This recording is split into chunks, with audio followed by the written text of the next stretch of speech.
Anybody who lives beneath the cross and who has discerned in the cross of Jesus the utter wickedness of all men and of his own heart will find there is no sin that can ever be alien to him.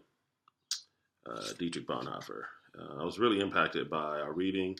It stirred up a lot of things in me. And I'm going to confess now, even because the first video that I um, started recording for this class, for this assignment, I stopped it like halfway through. I just couldn't, it was hard for me to um, deal with even confessing now on video that I did confess, and so so I chose someone who I knew had a discerning relationship with Jesus and the cross, and someone who I had actually confessed to years before to apologize for going dark. I confessed to him, and I when the pain set in, I shut down and I stopped communicating with anyone. So before I called him, I felt it. I felt it. I felt the self judgment.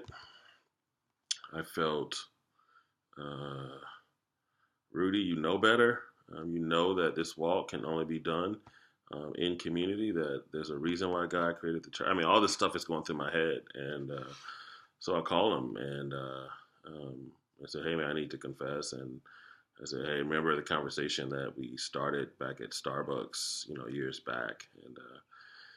And we started talking, and I began to open up. And so during the actual confession, I felt insignificant. I felt um, dumb. Like, um, how could I?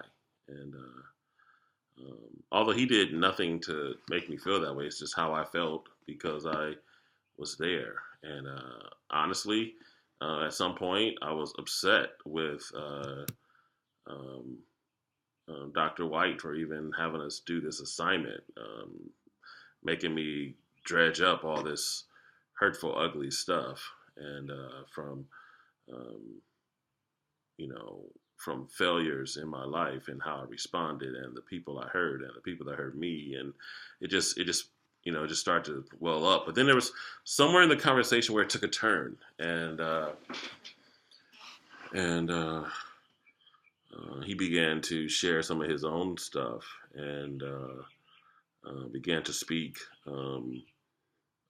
wisdom into my stuff, and um, at the end he said, "How do you feel?" And I said, "So this is the after. I felt at that point freer um, and more hopeful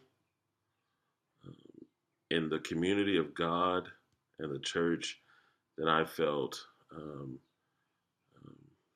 and I didn't say this last part, but probably in years. And um, regretfully, I chose to deal with my pain alone.